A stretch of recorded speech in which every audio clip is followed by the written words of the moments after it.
계시록 19장 1절부터 8절 빛나고 깨끗한 세마포 옷 이런 제목으로 같이 은혜를 나누도록 하겠습니다. 빛나고 깨끗한 세마포 옷 계시록 19장 1절부터 8절 말씀 우리 찾으셨으면 한음성으로 합독하겠습니다. 찾으세요.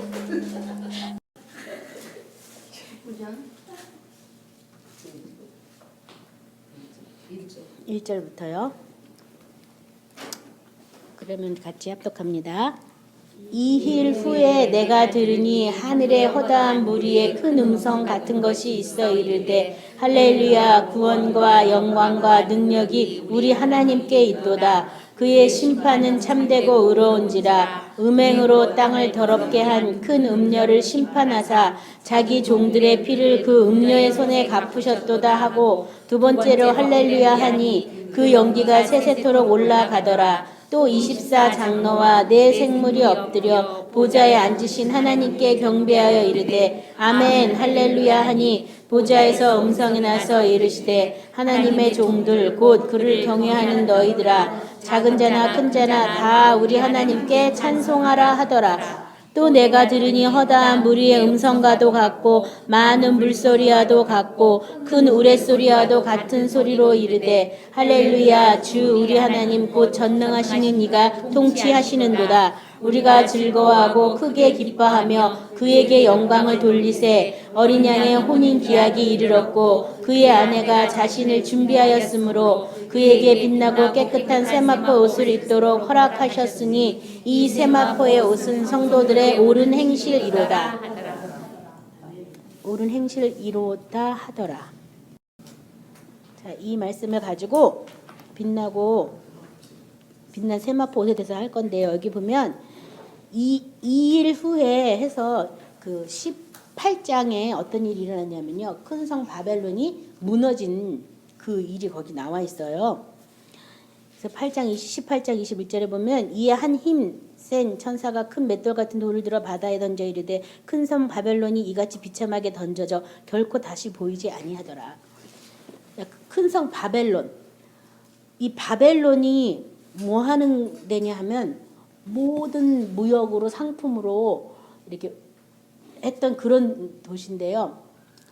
어떤 혹자는 뭐 로마 바티칸 시국이라고 뭐 얘기하는 사람도 있고 여러 사람이 여러 종류로 얘기하는데 바벨론이라는 것이 인류의 문명을 꽃피우고 무역을 하고 했던 것이 바벨론이에요. 그래서 세상이 바벨론이다 이렇게 생각하시면 되겠어요. 그래서 이 세상이 우리가 세상에 대해서도 죽어야 되잖아요. 그렇죠? 그 세상에 대해서 죽어야 되는데 그 세상에 대해서 죽은 다음에 그 다음에 이제 19장 1절이 나오는 거예요. 뭐 역사학적으로 뭐 그렇게 따지지만 저는 뭐 그런 건 잘 모르겠고 19절에 보면 그 세상에 대해서 완전히 죽고 세상에 뭐 내가 섬기던 거 내가 의뢰했던 건 뭐 거기 보면 무역하느냐 향품이니 뭐니 이런 조항이 18절에 계속 나와요. 그런 것을 내가 다 이제 그 부분에 대해서 완전히 다 무너지고 죽은 다음에 그 다음에 2일 후에 내가 들으니 하늘에 허다한 무리의 큰 음성 같은 것이 있으되 할렐루야 구원과 영광과 능력이 우리 하나님께 있도다. 그 일이 있은 다음에 이제 구원이 뭔가에 대해서 알게 된 거죠. 구원이. 그래서 구원과 영광과 능력이 우리 하나님께 있도다 하면서 할렐루야 찬양을 한 거예요. 그래서 나도 내가 예수님과 함께 십자가에 못 박아 죽었을 때 나도 세상에 대해서 죽었지만 세상도 나에게 대해서 죽고 내가 하나님으로부터 오는 나라 하나님으로부터 오는 통치 뭐 이런 것들에 대해서 내가 이제 보이는 것이 열려지기 시작하면 이제 이런 찬송을 하나님밖에 하는 거죠. 구원도 하나님께 있고 영광도 하나님께 있고 능력도 하나님께 있더라. 그동안은 내가 내 영광을 위해서 살고 뭐 나의 능력으로 내가 살았다면 이제 그런 것은 전혀 나하고는 아무 상관이 없다. 이제는 하나님의 나라에 내가 들어가서 하나님의 권세와 하나님의 영광과 그 능력 안에 내가 사는 그것이 바로 구원이다 라는 것을 이제 알게 되는 거죠. 그러니까 반드시 18절이 이루어진 다음에 19절에 이제 이 대목이 나와요. 계시록 11장 15절부터 17절까지 우리 찾으셔서 합독하도록 하겠습니다. 계시록 11장 15절부터 17절입니다. 일곱 첫째 천사가 나팔을 불매 하늘에 큰 음성들이 나서 이르되 세상 나라가 우리 주와 그의 그리스도의 나라가 되어 그가 세세토록 왕노릇 하시로다 하니 하나님 앞에서 자기 보좌에 앉아있던 24장로가 엎드려 얼굴을 땅에 대고 하나님께 경배하며 이르되 감사하옵나니 옛적에도 계셨고 지금도 계신 주 하나님 곧 전능하신 이여 친히 큰 권능을 잡으시고 왕노릇 하시도다. 여기 보면 세상 나라가 우리 주와 그의 그리스도의 나라가 돼서 그가 세상토록 왕노릇 할 것이다. 그래서 우리가 은혜와 의를 넘치게 받은 사람이 한 분 예수 그리스도 안에서 왕노릇 하는데요. 누가 우리 안에서 예수님이 왕노릇 하는 것을 지금 얘기하고 있거든요. 그래서 친히 큰 권능을 잡으시고 왕노릇 하시도다. 그러니까 내가 그전에는 예수님의 권세와 능력과 영광과 구원을 알지 못해서 막 방황하고 살았다면 이제 세상 나라가 무너져서 내가 세상 나라가 아닌 하나님의 나라에 내가 이제 살게 되니까 하나님이 직접 우리에게 와서 왕노릇 하는 거예요. 뭐와 뭘로요? 권세와 능력으로 왕노릇 하는 거예요. 그러니까 뭐 어떤 권세를 받으려고 내가 능력 받으려고 내가 무슨 권세를 사용하려고 막 그것까지는 아직 내가 안 죽은 거고 내가 죽었다면 이제 내가 왕노릇 하는 게 아니라 내 안에 계신 예수님이 우리 안에서 왕노릇 하는 거죠. 그렇죠? 주님이 우리를 다스리고 통치하시는 거죠. 그렇게 된다라고 지금 얘기를 하고 있고요.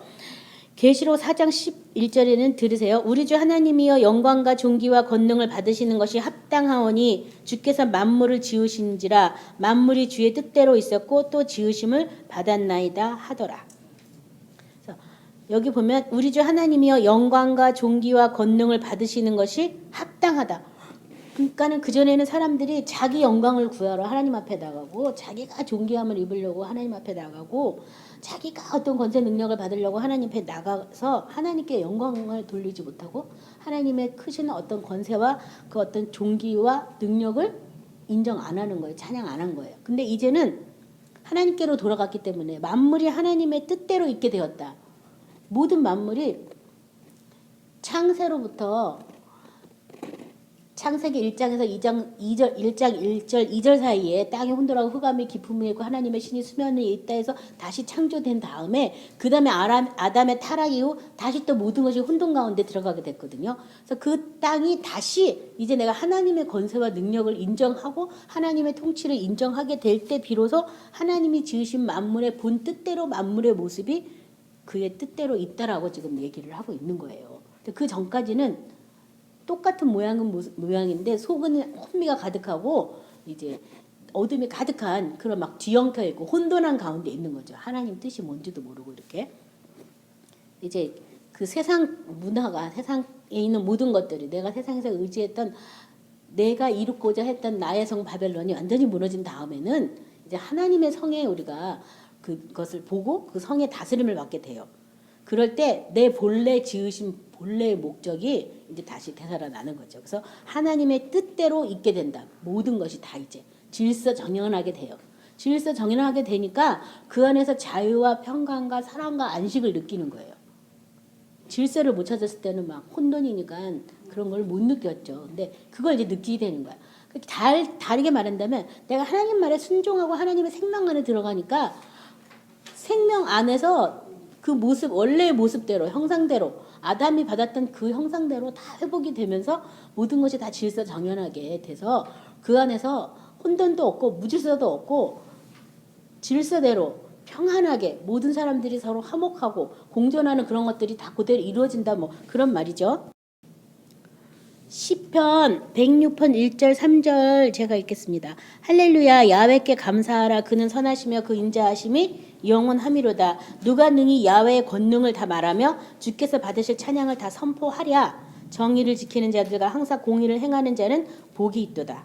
여기 보면 하나님의 선하심과 인자하심이 영원하다라고 하나님을 감사하면서 누가 능히 야훼의 권능을 다 말하며 주께서 받으실 찬양을 다 선포하라. 누가 이렇게 하랴. 누가 3절에요. 정의를 지키는 자들과 항상 공의를 행하는 그 사람들이 하나님의 그 지으신 그 본뜻대로 돌아가서 다시 회복이 돼서 그 권능을 이제 알게 되고 그 권능을 말하고 하나님께 받으실 그런 찬양들을 선포한다라고 지금 성경이 말하고 있어요. 시편을 통해서. 또 우리가 또 많이 들으실 말씀인데요. 계시록 7장 9절 12절 제가 읽겠습니다. 이 일 후에 내가 보니 각 나라와 족속과 백성과 방언에서 아무도 능히 셀 수 없는 큰 무리가 나와 흰옷을 입고 손에 종려가지를 들고 보좌 앞과 어린 양 앞에 서서 큰 소리로 외쳐 이르되 구원하심이 보좌에 앉으신 우리 하나님과 어린 양에 있도다 하니 모든 천사가 보좌와 장로들과 내 생물의 주위에 서 있다가 보좌 앞에서 엎드려 얼굴을 대고 하나님께 경배하며 이르되 아멘. 찬송과 영광과 지혜와 감사와 존귀와 권능과 힘이 우리 하나님께 세세토록 있을지어다 아멘 하더라. 여러분 그걸 아셔야 돼요. 궁창에서 우리가 새 노래로 하나님을 찬양하는데 그 새 노래의 주제는 누구냐면 하나님 아버지와 어린 양이에요. 그래서 여기 보면 찬양하는 거예요. 아멘. 찬송과 영광과 지혜와 감사와 존귀와 권능과 힘이 우리 하나님께 세세토록 있을지어다. 그러니까 하나님의 힘, 하나님의 존귀, 하나님의 권능, 하나님의 지혜, 하나님의 영광, 하나님의 감사, 하나님의 찬송에 대해서 이제 그 보좌로부터 계속 알게 되는 거예요. 찬양하면서. 그래서 그 찬양을 이제 많이 부르라고 아까 본문에서도 찬양하라고 써 있었는데요. 자, 그러니까 이 땅에서 하는 찬양이랑 보좌에서 하는 찬양이랑 달라서 새 노래로 하나님 찬양하라고 시편 끝부분에 가면은 계속 새 노래로 찬양하라는 구절들이 계속 나오거든요. 그래서 새 노래로 찬양하라고 했고요. 구원이 어디에 있다고요? 보좌에 앉으신 우리 하나님과 어린 양에게 있다. 구원이 어디에 있다고요? 보좌에 앉으신 하나님과 어린 양께 있다. 구원이 거기 있다. 그러면 구원을 받기 위해서 어디까지? 보좌까지 가야 되는 거죠. 그렇죠? 그래서 우리가 그냥 교회 와서 예수 믿으면 구원 받습니다. 이렇게 들은 것은 일반적인 구원 무슨 특별히 이렇게 얘기할 수는 없지만 아무튼 그것이 구원의 시작점이었다면 그 구원의 여정에서 구원을 온전히 이루라고 그 온전해지는 곳이 어디냐면 바로 보좌 어린 양이 계신 그곳까지 가야 된다라고 지금 말하고 있는데 거기까지 가려면 뭐 해야 돼요? 세상 문화는 세상 나라는 내가 세상에서 이루려고 했던 나의 모든 왕국은 다 어떻게 해야 돼요? 무너져야 된다는 거예요. 무너져야 그 나라를 갈 수 있다는 거예요. 그래야지만 하나님의 통치와 권세와 능력과 힘과 지혜와 존귀가 뭔지 비로소 알게 되는 거예요. 그게 무너져야 돼요.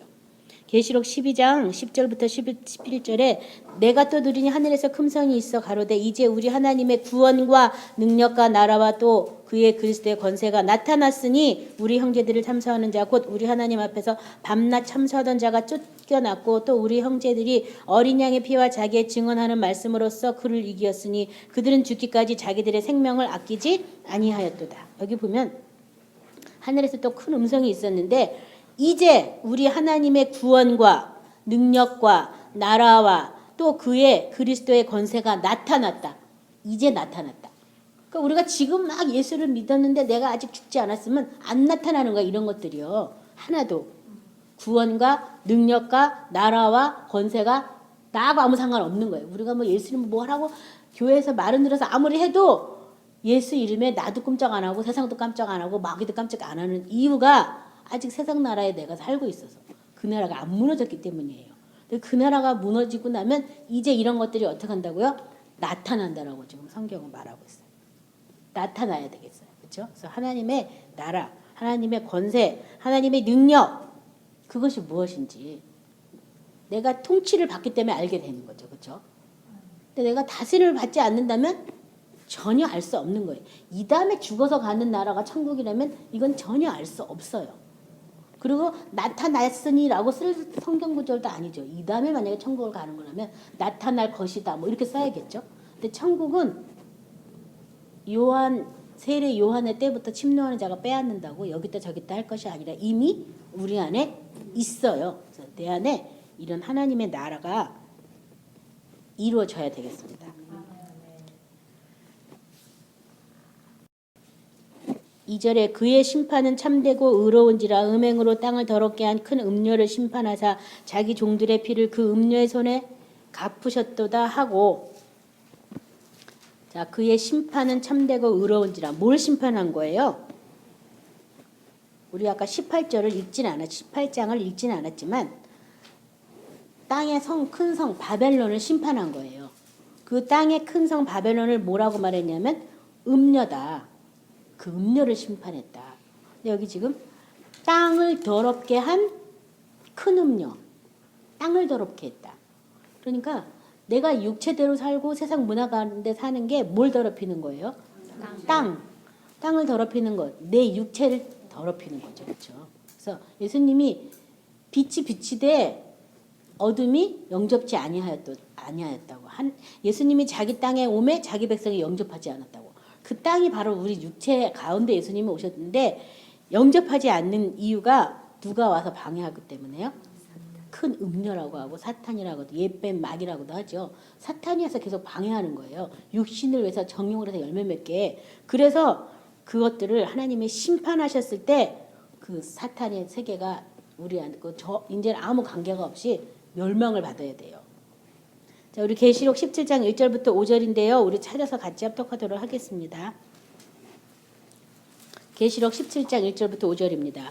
또 7 대저구를 가진 7 천사 중 하나가 와서 내게 말하여 이르되 이리로 오라. 많은 무리에 앉은 큰 음녀가 받을 심판을 내게 보이리라. 땅의 임금들도 그와 더불어 음행하였고 땅에 사는 자들도 그 음행의 포도주에 취하였다 하고 곧 성령으로 나를 데리고 광야로 가니라. 내가 보니 여자가 붉은빛 짐승을 탔는데 그 짐승의 몸에 하나님을 모독하는 이름이 가득하고 7 머리와 10뿔이 있으며 그 여자는 자줏빛과 붉은 빗옷을 입고 금과 보석과 진주로 꾸미고 손에 금잔을 가졌는데 가증한 물건과 그의 음행에 더러운 것들이 가득하더라.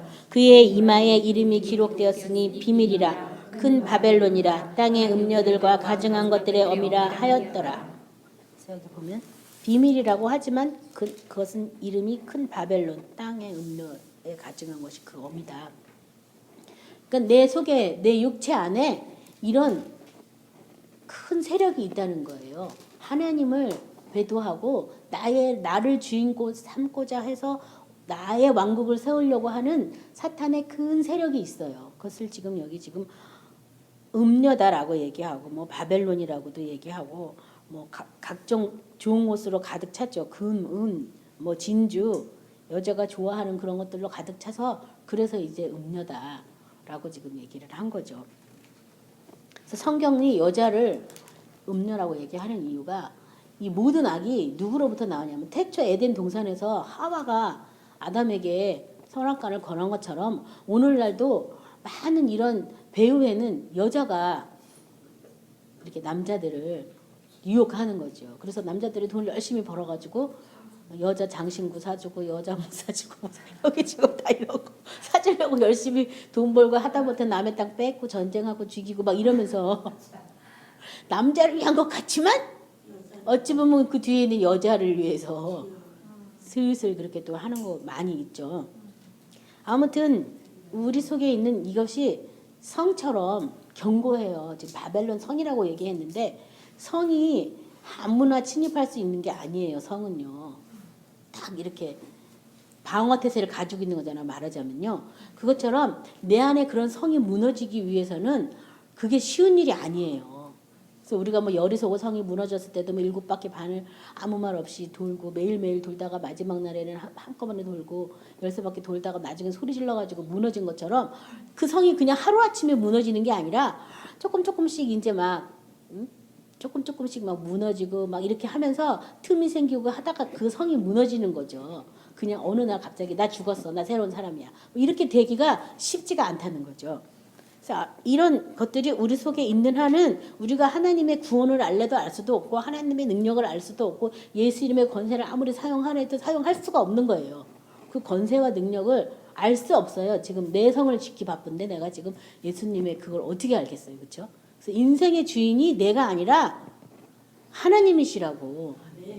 하나님이 만드신 목적대로 내가 지금 그 목적 안에 있으면 만사 편하고 행복한데 내가 그 목적을 벗어나면 그때부터 힘든 거예요. 그래서 오래전에 뭐 목적을 이루는 삶 해가지고 우리 목적을 이루는 그런 어떤 것이 한 것이 기독교 베스트셀러로 나온 적이 있는데 우리의 목적은 예수님 안에서 예수님과 하나 되는 그 목적 외에 다른 목적이 있을 수는 없어요. 다른 목적은 전부 사단적인 것이고 나의 성을 쌓고자 하는 거 이거 다 나중에 무너질 거예요. 어차피 해도 무너질 거예요. 그런 거는 중요하지가 않아요. 저도 뭐가 힘들었냐면 이런 게 많이 힘들었던 것 같아요. 그러니까 내가 생각했던 것과 다른 사람이 생각하는 게 다를 때 굉장히 기분 나쁘고 또 내가 계획했는데 갑자기 누가 무리하게 나의 계획에 뭔가 다른 거를 끼얹어도 그것도 용납이 안 되더라고. 내성이 얼마나 강한지 막. 그게 막 화가 나는 거예요. 왜냐하면 성의 주인이 나기 때문에 그게 힘든 거예요. 근데 성의 주인이 내가 아니면 예수님이면 예수님이라면 용납하시면 그럴 수도 있지 뭐 이렇게 될 건데 그게 용납이 안 되는 거예요. 그래서 지금도 많은 사람들이 그런 거 많이 있어요. 저도 옛날에 했는데 내가 누가 날 준다 그래. 근데 내가 우리 집에서는 필요가 없어. 그러면 옛날에 제가 나 그 우리 집 말해 주지 마세요. 막 손살에 치면서 막 거절했거든요. 근데 내가 이제 인생을 살아보니까 그 사람의 주는 마음을 내가 받는 거야. 지금 난 필요 없어. 받아놨다 필요한 사람 딴 사람 주면 되는데 그걸 내가 그 내성이니까 나한테 필요 없고 내성이 필요 없고 막 하면서 집에 갖다 놓으면 복잡해지고 막 이러고 막 완강히 부익부익 막 그리고 오히려 그것이 합리적이다? 그게 참 괜찮다라고 생각했어요. 옛날에 저도. 근데 그게 아니더라고. 그것은 그 사람이 주려고 했으면 주는 마음만 받아. 나한테 필요 없어도 일단 받아놨다가 내가 안 쓸 것 같으면 뭐 지나가다 경비 아저씨를 주든 누굴 주든 필요한 사람 있어요. 그 가지고 있다가 누구 필요한 사람 줄까요? 그리고 기도하면 또 생각나는 사람 있으면 그 사람 주면 되거든요. 그래서 내가 진짜 옛날에 내가 나의 성에서 살았구나. 내가 정말 그런 걸 너무 몰랐다 이런 생각 한 적 있거든요. 많은 사람들이 그 부분이 제일 힘들어요. 내 계획에 누가 무지막지하게 자기 계획을 깨워놓을 때 그래 그렇게 하자 이럴 사람 별로 없어요. 막 버럭버럭 내지. 특별히 여자들이 더 많이 하는 것 같아. 남자들은 사회생활 많이 하기 때문에 그냥 또 그러라는데 이렇게 하는데 근데 다른 사람은 내가 있잖아요. 절대 안 되잖아. 내가 있잖아요. 우리 남편 제일 많이 욕한 게 뭐냐면 무계획적인 걸 제일 많이 욕했어요. 우리 남편. 저 사람 맨날 무계획적이야. 그걸 제일 많이 욕했는데. 아니 그것도 잘한 건 아니지만 무계획적인 것도 잘한 건 아니에요. 상대방한테 무례를 주는 거니까. 그렇지만 그것을 내가 제일 힘들어했다는 내가 문제라는 거지. 내가 문제라는 거죠. 그것을 힘들어했던 내가 문제라는 거죠. 그런 걸 제가 나중에 깨달았어요. 그것처럼 많은 사람들이 자기 성을 짓고 있어요. 자기 성을 쌓아요. 그래서 그 성에 조금이라도 뭐가 함량이 미달이 된다든가 내가 지금 이만큼 싸고 싶은데 못 싸게 누가 방해한다든가 그럼 막 벌컥벌컥 나고 막 열나고 막 난리가 나는 거예요. 만약에 자녀가 뭐 원하는 학교를 못 갔다. 그러면 그 자녀가 위로를 받아야 되는데 지가 막 화를 내는 거 자기 성 쌓은 거야.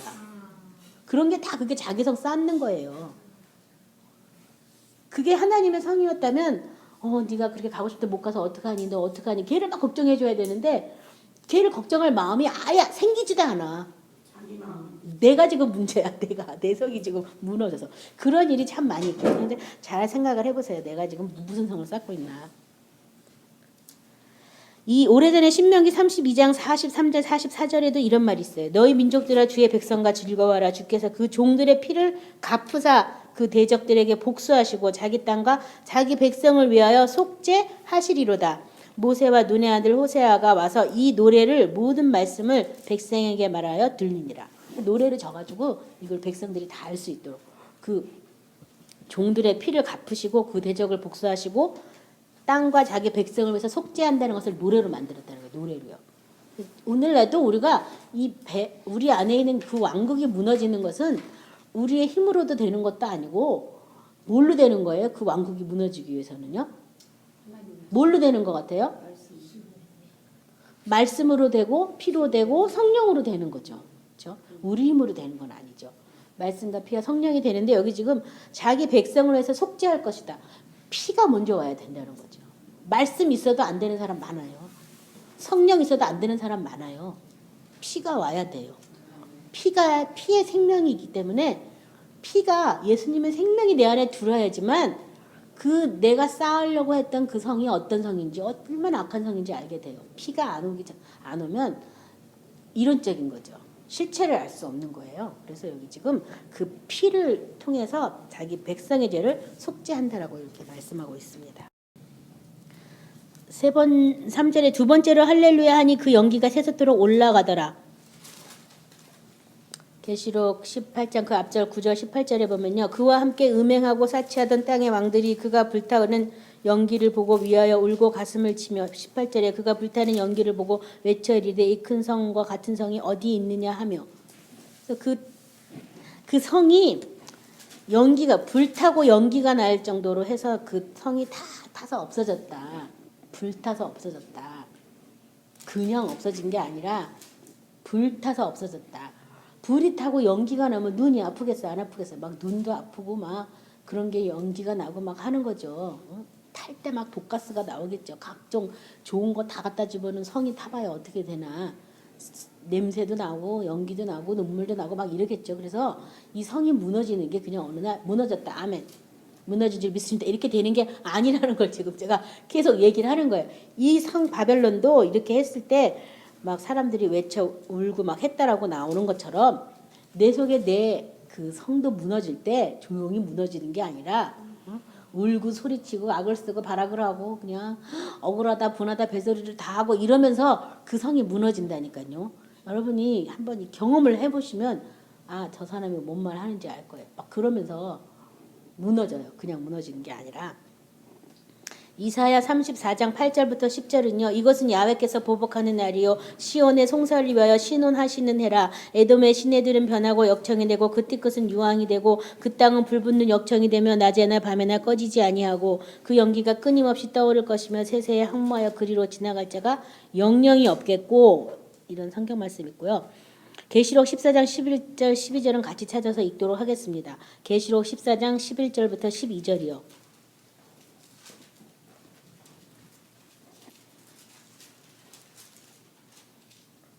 계시록 14장 11절부터 12절 같이 합독합니다. 그 고난의 연기가 세세토록 올라가리로다. 짐승과 그의 우상에게 경배하고 그의 이름표를 받는 자는 누구든지 밤낮 쉼을 얻지 못하리라 하더라. 성도들의 인내가 여기 있나니 그들은 하나님의 계명과 예수에 대한 믿음을 지키는 자니라. 여기 보면 무슨 연기라고 되어 있어요? 무슨 연기요? 무슨 연기요? 고난의 연기. 그래서 우리 육체를 십자가에 못 박아 죽는 그 고난, 예수님이 받은 그 고난, 저와 여러분도 동참하는 거예요. 실온의 그 예수님의 십자가를 잠깐 지고 갔죠. 구레네 사람 시몬이 지고 갔죠. 그 사람이 조금 진 것만큼 저와 여러분도 조금 지어야 되는 거죠. 우리에게 담당할 십자가가 있는 거죠. 내 육체를 못 박는 것까지 여러분도 뭐 영문 밖에 도성까지 나가자 바울은 그렇게 말한 성경 구절도 있는데 내 육체를 못 박아 죽어야 되는 거기에 나가야 되는 것이 우리한테도 남아 있어요. 그 고난을 위해서 뭐가 난다고요? 연기가 계속 올라간다고. 내 육체를 못 박아 죽고 나를 부인하고 내가 쌓으려고 했던 나의 영광, 나의 뭐 성 이것을 다 무너뜨리는데 연기 나죠. 눈물 나죠. 그래서 그런 것들이 세세토록 이렇게 올라갈 것이다. 그렇지만 그렇게 안 한 사람들은 밤낮 쉼을 얻지 못한다고. 쉼을 얻지 못한다고. 왜냐하면 세상에서는 하나 가지면 더 갖고 싶고 더 갖고 싶고 조금 더 하다 보면 밤낮 쉼을 못 얻는 거예요. 그래서 우리 이런 말 많이 하잖아요. 세상 말로 좀 누리려고 하니까 죽네 이런 말 많이 하잖아. 열심히 돈 벌고 열심히 뭐 하다 보는데 누리지도 못하고 써보지도 못하고 죽는다고. 그게 세상의 이치라는 거예요. 왕노를 평생 할 것 같아도 왕노를 못 하더라고요. 오늘도 우리 예배 오전에 드렸는데 히스기야 왕 25년밖에 왕노를 못 했더만요. 평생 할 것 같지만 평생 못 하는 거예요. 그것처럼 세상 거는 온전한 게 없고 영원한 쉼을 얻지 못한다. 그렇지만 성도들의 인내가 여기 있나니 성도들의 인내는 계명과 예수에 대한 믿음을 지킨 것이 바로 인내다. 그 인내. 나의 인내의 말씀을 너희가 지켰기 때문에 내가 너에게 상을 줄 거라고 계시록에 나오는 교회들에게도 말한 것처럼 이 말씀을 지키는 게 쉽지 않아요. 인내가 필요한 거예요. 끝까지 하나님의 계명을 지켜 행하는 저와 여러분이 되셔야 되겠습니다. 4절에 또 24장로와 내 생모를 엎드려 보좌에 앉으신 하나님께 경배하여 이르되 아멘 할렐루야 하니 이 24장로와 내 생물 나오잖아요. 24장로 누구예요? 계시록 4장 4절부터 10절 제가 읽겠습니다. 또 보좌에 둘러 24보좌들이 있고 그 보좌들 위에 24장로들이 흰옷을 입고 머리에 금관을 쓰고 앉았더라. 보좌로부터 번개와 음성과 우레소리가 나고 보좌 앞에 켠 등불 7이 있으니 이는 하나님의 7 영이라. 보좌 앞에 수정과 같은 유리바다가 있고 보좌 가운데 보좌와 보좌 주위에 네 생물이 있는데 앞뒤에 눈들이 가득하더라. 그 첫째 생물은 사자 같고 그 둘째 생물은 송아지 같고 그 셋째 생물은 얼굴이 사람 같고 그 넷째 생물은 날아가는 독수리 같은데 네 생물은 각각 6날개를 가졌고 그 안과 주위에는 눈들이 가득하더라. 그들이 밤낮 쉬지 않고 이르기를 거룩하다 거룩하다 거룩하다 주 하나님과 전능하신 이여 전에도 계셨고 이제도 계셨고 장차 옷을 이시라 하고 그 생물들이 보좌에 앉으사 세세토록 살아가시는 이에게 영광과 감사와 존귀를 돌릴 때 24장로들이 보좌에 앉으신 이 앞에 엎드려 세세토록 살아가신 이에게 경배하고 자기의 간을 보좌 앞에 드리며 이르되 여기서 보면 24장로들이 12지파하고 12 예수님의 제자를 24장로라고 하고요. 그 다음에 여기 하나님의 7영 성령을 말하고 있고요. 그 다음에 이 네 생물이 누구예요? 네 생물.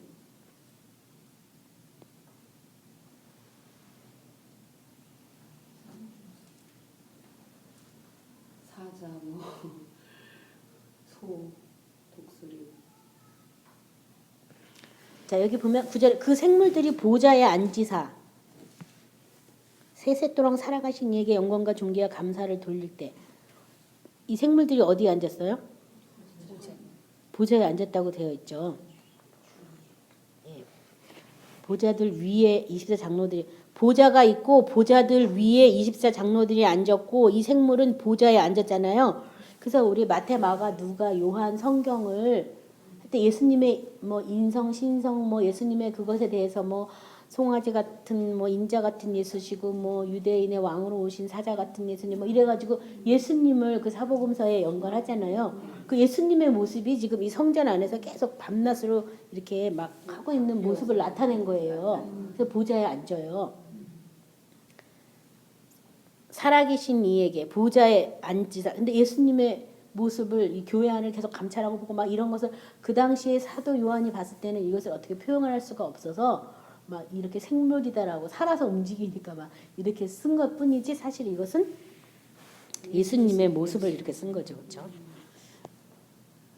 자, 그래서 보좌에서 이렇게 하나님께 아멘하고 할렐루야 경배했다.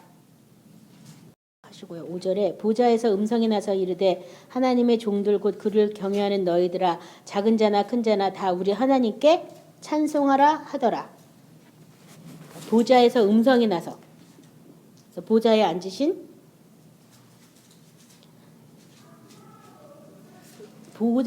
보좌에서 음성이 났으니까 보좌에 앉으신 그분이 우리에게 이르되 뭐라고 했냐면 하나님의 종들 곧 그를 경외하는 너희들아 작은 자나 큰 자나 다 우리 하나님께 찬송하라 하더라. 그러니까 우리가 보좌에 앉아서 보좌에 앉힌 그 구원을 받는다면 저와 여러분이 할 일이 뭐냐 하면 찬송하는 게 우리의 일이에요. 그래서 내가 내 영광을 찬송하려고 만든 자들을 내게 오라 하라. 뭘 찬송하는 거예요? 거기서요? 하나님의 영광, 존귀, 권세, 능력, 힘, 지혜. 우리 아까 막 읽었었잖아요. 그런 것들을 계속 찬양하는 거예요. 뭐 딴 거 할 게 없는 거예요. 이제는 내 성은 없으니까 내가 뭘 이거 하려는 것도 뭐 없으니까 하나님의 그냥 보살핌 안에 우리가 살고 있으니까 그것만 계속 막 찬송하는 거예요. 그걸 하라고 지금 이렇게 명령하고 있어요. 계시록 11장 15절 18절에 일곱째 천사가 나팔을 불매 하늘에 큰 음성들이 나서 이르되 세상 나라가 우리 주와 그리스도의 나라가 되어 그가 세세토록 왕노를 하시리로다 하니 이거 아까 읽은 거죠. 하나님 앞에서 자기 보좌에 앉아있던 24장로가 얼굴을 땅에 대고 하나님께 경배하여 이르시되 옛적에도 계셨고 지금도 계신 주 하나님 곧 전능하신 이여 친히 큰 권능을 잡으시고 왕노를 하시로다. 18절 추가로 이방들이 분노하며 주의 진노가 내려 죽은 자들을 심판하시며 종 선지자들과 성도들과 또 작은 자든지 큰 자든지 주의 이름을 경외하는 자들에게 상 주시며 땅을 망하게 하는 자들을 멸망시키실 때로소이다 하더라. 왕노릇 하는 그때가 어떤 때라고 되어 있냐면 18절에 큰 자든지 작은 자든지 주의 종 선지자든지 주의 이름을 경외하는 모든 자들에게 상 주시고 또 땅을 망하게 하는 자를 멸망시키는 그때 왕노릇 할 것이다 라고 말씀하고 있어요. 그래서 그것들을 하나님 앞에 찬송하라고 지금 보좌에서 음성이 나서 큰 자나 작은 자나 다 하나님께 찬송하라 이렇게 말하고 시편 113편 1절은 할렐루야 여호와의 종들아 찬양하라 야훼 이름을 찬양하라. 시편 134편 1절 3절은 보라 밤에 야훼 성전에 서 있는 야훼의 모든 종들아 야훼를 송축하라. 성소를 향하여 너의 손을 들고 야훼를 송축하라. 천지를 지으신 야훼께서 시온에서 내게 복을 주실지어다.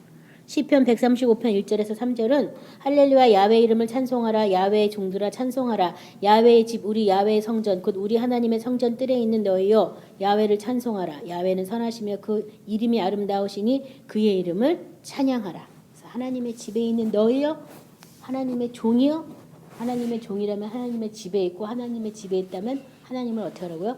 찬양하라고. 그의 선하시고 아름다움을 찬양하라고 이렇게 말하고 있습니다.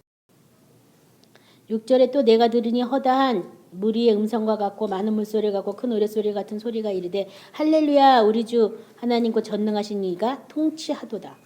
통치하시도다. 이제 하나님의 통치에 대해서 막 기뻐하면서 할렐루야 우리 주 하나님 곧 전능하신 이가 통치하시도다 이렇게 말씀하고 있는데요. 계시록 14장 2절에는요. 내가 하늘에서 나는 소리를 들으니 많은 물소리와 같고 큰 노랫소리와도 같은데 내가 들은 소리는 검은 고 타는 자들이 그 검은 고를 타는 것 같더라. 저도 뭐 하나님이 저에게 직접 음성을 들을 때 이렇게 물소리 같은 음성을 저는 듣지는 못했어요. 그냥 이렇게 세미하게 항상 말씀하셔서 못 들었는데 이렇게 간증 같은 걸 들어보면 하나님의 음성이 막 많은 물소리처럼 들렸다. 그렇게 간증하는 사람들도 있더라고요. 물소리처럼 들린다. 하나님의 음성이.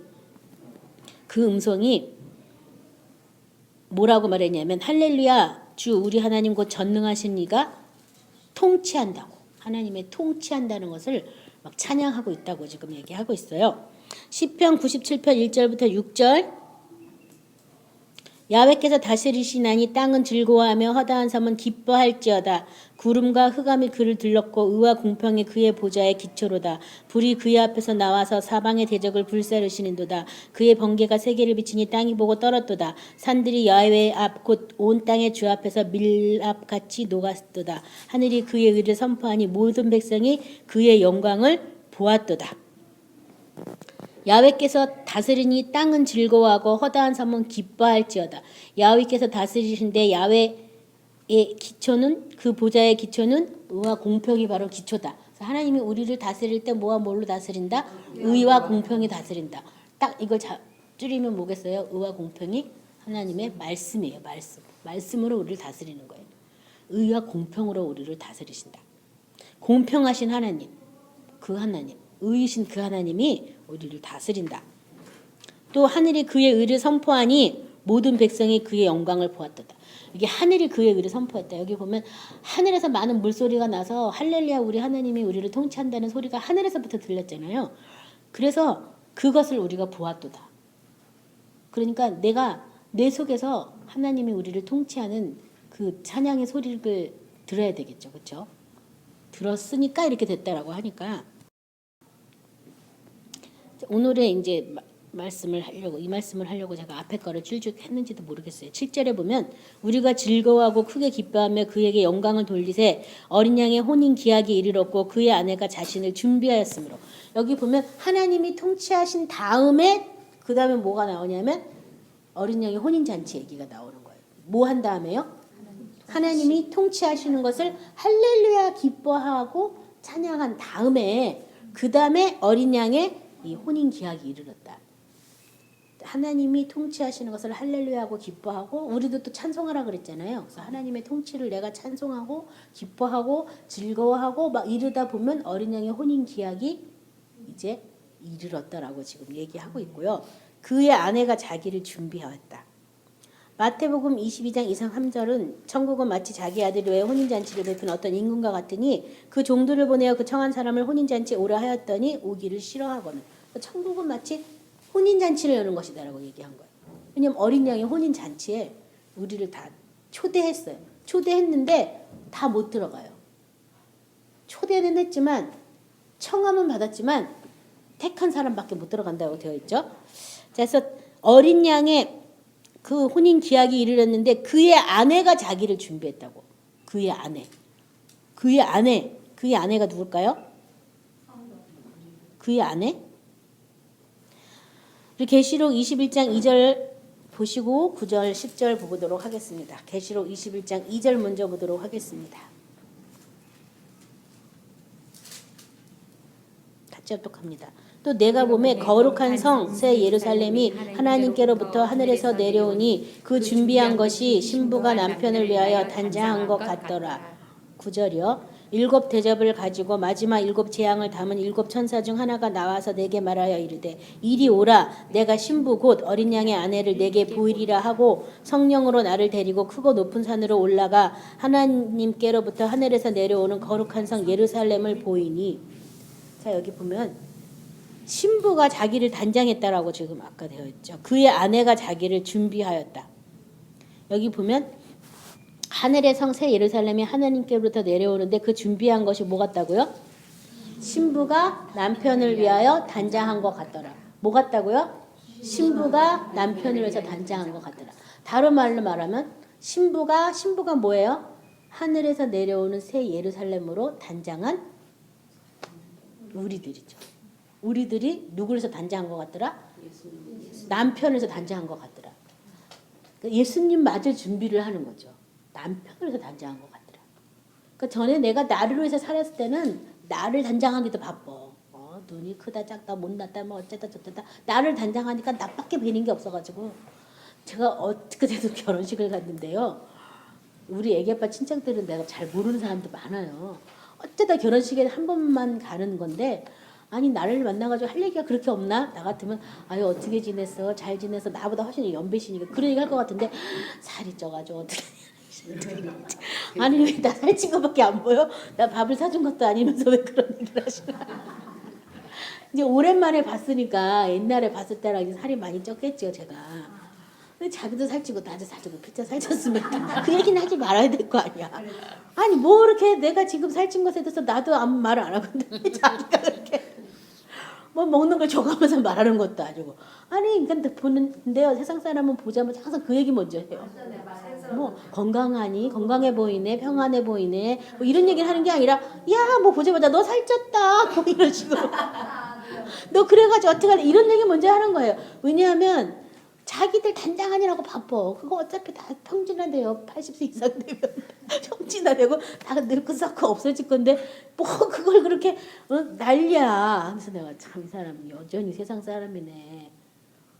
그래서 난 가만히 있었어요. 웃으면서 워낙 그런 사람들은 그런 얘기밖에 안 하니까 우리 남편이 옆에서 있다가 아니 나는 우리 부인이 통통하고 너무 이쁘고 좋은데 왜 그러면서 우리 남편이 옆에서 또 막 계속 그러는 거야. 어디 가서 뭐 신랑이 못 먹여서 말랐다는 것보다 낫지 뭘 그러냐고. 아유 푸근하니 좋다고 막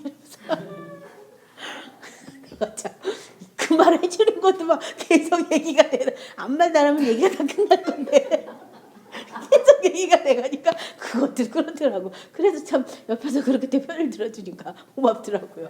아무튼 사람이 자기를 단장하는 거예요. 저도 이 말씀을 어제 막 쓰면서 내가 신랑을 해서 단장한 게 뭐가 있나 없더라고.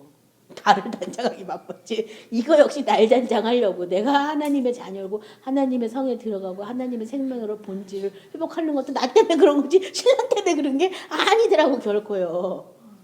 그래서 제가 어저께 막 이거 막 하면서 막 얘기했어요.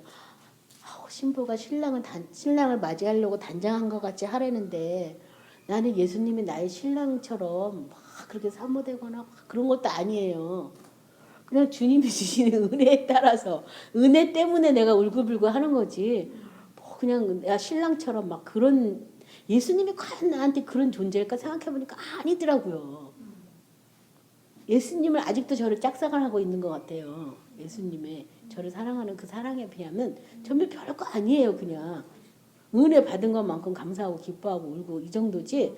뭐 예수님의 그 신랑을 위해서 내가 뭐 신랑을 그걸 맞을 건데 이 몸이 취해서 어떻게 막 내가 빨리 정결하게 돼야지 뭐 이런 생각도 별로 안 하고 있더라고. 근데 지금 뭐라고 되어 있냐면 신부가 신랑을 위하여 단장한 것 같더라. 마치 그 성을 단장한 게 뭐냐면 신랑 되신 예수님이 성경에 보면요 그 구절에 그 전에도 제가 회개한 적이 있는데 예수님을 우리 속에서 나타내는 것을 하나님이 기뻐한다는 그런 구절이 있어요. 내 속에서 그를 나타내는 것을 기뻐한다고. 그러니까 예수님이 내 속에서 그분의 모습을 나타내도록 내가 단장을 받아야 되는데 단장돼야 되는데 예수님이 나타나기를 내가 막 기뻐갖고 사모하면서 단장하는 그런 단장함은 저한테 없더라는 거예요. 그냥 성령 안에서 은혜 주신 대로 막 이렇게 하는 거지. 주님이 빨리 내 안에서 나타나기 위해서 내가 빨리 단장해야 돼. 나 읽었을 때가 아니야. 나 지금 설매 이런 마음이 없더라고요. 그래서 내가 아직 이걸 잘 모르는 게 내가 아직 이렇게 안에서 모르는구나.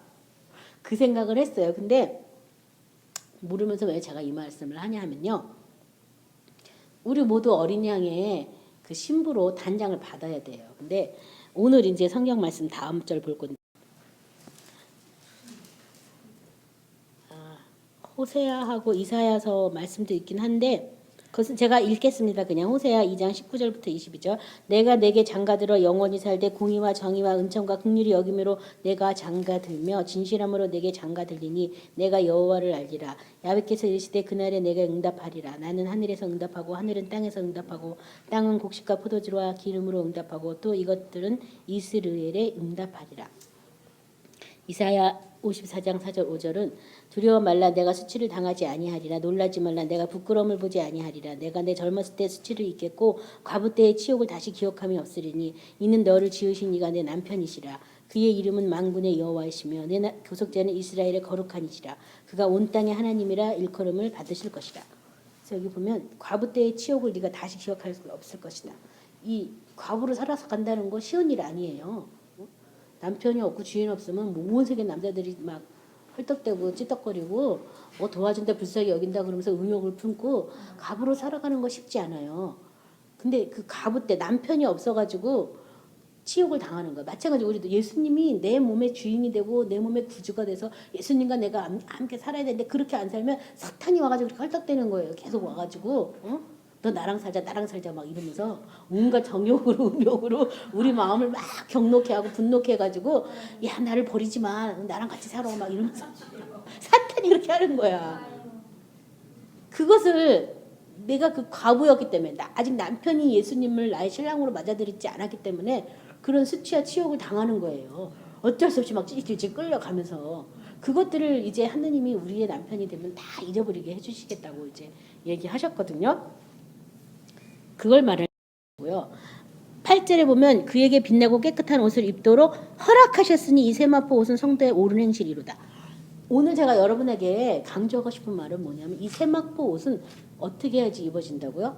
허락받아야 입어진다고. 허락받아야. 어떻게 해야 돼요? 허락받아야 된다고. 그에게 빛나고 깨끗한 세마포 옷을 입도록 허락하셨으니 허락한 사람만 이 옷을 입을 수 있어요. 허락한 사람만. 그 성이 무너지고 하나님을 찬양하고 어린 양이 혼인잔치에 들어갈 준비가 됐더라도 하나님이 어떻게 해야 된다고요? 허락해야지만 이 옷을 입을 수가 있어요. 제가 지난번에 기도원을 우리 교구에서 갔는데 기도를 막 하는데 계속 성령이 계속 내가 너한테 세마포 옷을 입도록 허락한다는 말을 계속 하는 거야. 나 이게 뭐야 지금 뭐 하는 거야. 제가 사실 이제 그 앞전에 육체 안에 있는 이제 영을 다루시고 혼을 다루시고 육체를 다루시는데 육체 안에 있는 거를 어떤 죽었다고 하면서도 여전히 살아나는 그 아까 남편이 없어가지고 과부라서 막 힘들었던 것처럼 그런 어떤 정욕, 음란 이런 것들이 자꾸 수시로 나를 괴롭혀가지고 제가 많이 힘들어서 계속 그런 것들을 했었거든요. 이 두루마기를 지쳐달라고 막 계속 그런 기도를 하면서 이 육체가 어느 때 하나님 앞에 나가고 어느 때 하나님 집에 들어갈까 이 육체가 어느 때 하나님의 그 영광을 볼까 그런 거에 대해서 계속 제가 기도를 하고 있었어요. 너무 이 육체하고 나하고 이게 서로 이렇게 좀 차이가 있어가지고 안 되는 게 너무 많으니까 그것이 너무 괴로워서 주님 언제 이게 됩니까? 바다도 온데간데 없어진다면서 이 바다는 언제 없어집니까? 막 그 계시록에 있는 말씀 가지고 막 기도한 거예요. 기도하면 영으로는 뭐 새하늘과 새 땅에 들어갔다는데 실제는 아니니까 그 실제 상황에 대해서 이거 어떻게 하면 좋냐 하면서 막 계속 울고불고 기도하다 보니까 자꾸 그런 어떤 음란, 정욕 이런 게 자꾸 드러나가지고 그런 것들을 이거 언제 얘나 죽었다고 했는데도 이렇게 자꾸 나오는 거 이거 어떻게 하면 좋습니까 이거 자꾸 나를 왜 이렇게 괴롭히게 성령님 도와달라고 막 그런 기도를 계속 하고 있는 중이었는데 그래서 내가 이 내 속에 있는 것이 완전히 무너지고 진짜 완전히 쫓겨나간 걸 내가 볼 때까지 기도해야 되겠다. 이 성이 무너졌다 했으니까 무너진 걸 내가 완전히 알 때까지 다시 기도를 해봐야겠다. 막 이런 마음을 가지고 있어서 기도를 해야 되겠다. 막 이러고 있는데 기도원에 갔는데 그렇게 자꾸 이 세마포 옷을 입는 걸 허락한다고 이러셔서 이건 또 뭔 소리야? 뭘 허락을 해? 이거 왜 이래? 근데 성경을 찾아보진 않고 계속 허락해줘서 그것을 입는 기도를 계속 제가 하더라고요. 성령 안에서 방언으로. 뭔지 모르지만 참 그래도 기쁘다 감사하다. 아직 나는 입을 저기가 안 됐는데 이걸 허락해줘서 입게 되는구나. 이게 뭘까? 그러면서 그 전에 저한테도 제가 완전히 빛의 자녀로 빛의 갑옷을 입지도 않았는데도 하나님이 어느 날 또 기도해서 막 기도할 때 막 위에서부터 빛들이 내려오면서 내가 너한테 빛의 갑옷을 입혀주는 걸 잊지 마라 이러더라고요. 그래서 빛의 갑옷을 입어가지고 어둠이 떠나간 게 아니라 빛의 갑옷을 입은 걸 잊지 말라 그러고 그다음부터 어둠들이 막 드러났어요. 그래서 이건 뭔가 막 이러다가 내가 빛의 갑옷을 잊지 말라 그런 게 빛의 갑옷을 입으라고 이거를 먼저 하나님이 주셨구나. 그래서 이 어둠마다 막 쫓아내면서 어둠이 떠나간 그곳에 빛으로 이제 말씀으로 이렇게 막 다져져서 이게 빛의 갑옷이 되는 거구나. 하나님은 되기 전에 먼저 이걸 입었다. 너가 잊지 마라. 이렇게 해준 것처럼 세마포 옷을 입는다고 허락하셨으니까 뭔가 또 이게 될 거구나. 이제 이런 생각을 하고 있었어요. 그러면서 제가 허락한다고 이게 허락해야 입는 거라고 막 이러면서 집에 왔거든요. 그래서 성경을 보니까 진짜 허락한다고 쓰여 있더라고요. 제가 이 세마포 옷을 입으니까 어쩌다는 얘기는 아직 못하겠어요.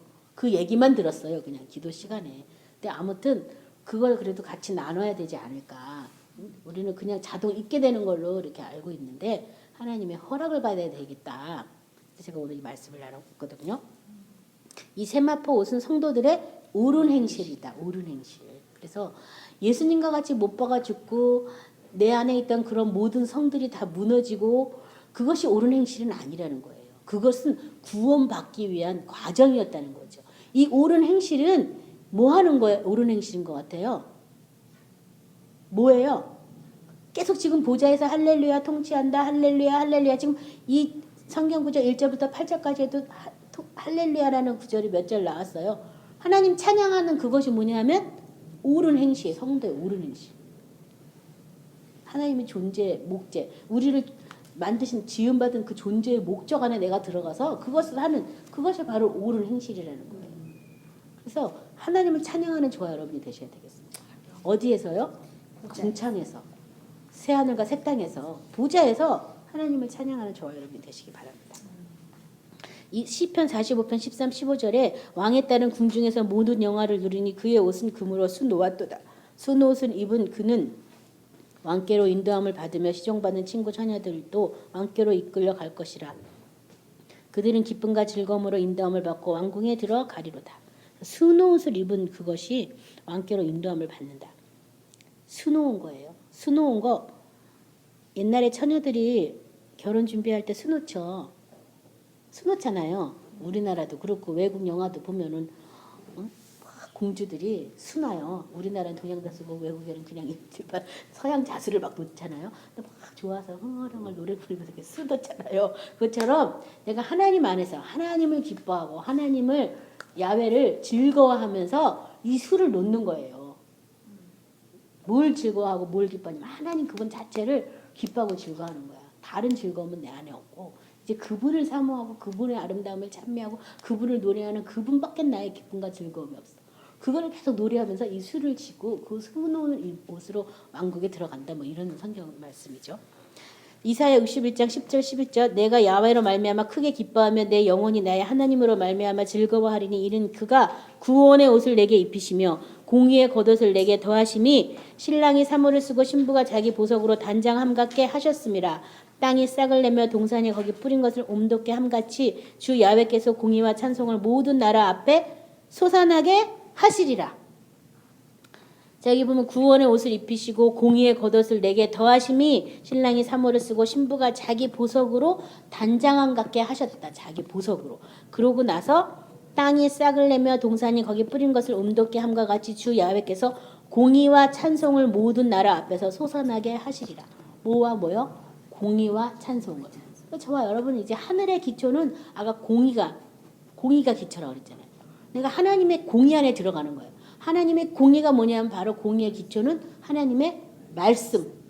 말씀 안에서 내가 좌우되는 거죠. 말씀대로만 이렇게 사는 거죠. 다른 것으로 사는 게 아니라 그래서 그것들이 이제 공의와 찬송이 모든 나라에서 솟아나게 된다.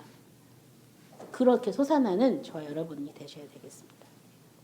그래서 오늘 말씀을 들으면서 생각할 때 나의 성이 과연 무너졌느냐 그것을 생각하셔야 되겠어요. 내 성이 무너졌다면 이제 이 나의 성이 아닌 하나님의 성이 우리에게 임해서 하나님의 어떤 권세와 능력과 존귀와 영광과 힘과 뭐 어떤 그런 하나님을 보기 시작하게 되어 있어요. 하나님을 보기 시작한다면 하나님을 찬양하는 거죠. 하나님을 찬양하다가 신랑 되신 예수님을 맞이하도록 우리의 이 몸도 하나님의 집으로 단장을 받아야 돼요. 그래서 하늘에서 내려오는 하나님의 성새 예루살렘으로 단장받으라는데 왕이 거하니까 성이 되는 거죠. 왕이신 예수님이 내 안에 주인으로 통치하고 다스려요. 그래서 내가 뭐를 입어야 되냐면 희고 빛나는 세마포. 아까 그냥 세마포라고 안 돼 있고 희고 빛나는 세마포 입는 것을 허락받아서 그것들을 입는 저와 여러분이 되셔야 되겠어요. 그래서 여기 자기 보석으로 단장했다. 하나님이 허락해야지만 입혀주지만 허락을 받을 수 있도록 우리가 하나님 앞에 기도하고 찬양하고 기뻐하고 즐거워하고 하나님을 알아가는 것을 계속 어떻게 해야 돼요? 하는 것을 저와 여러분이 해야죠. 성도의 옳은 행실. 오늘 말씀을 생각하시면서 다 같이 기도하겠습니다.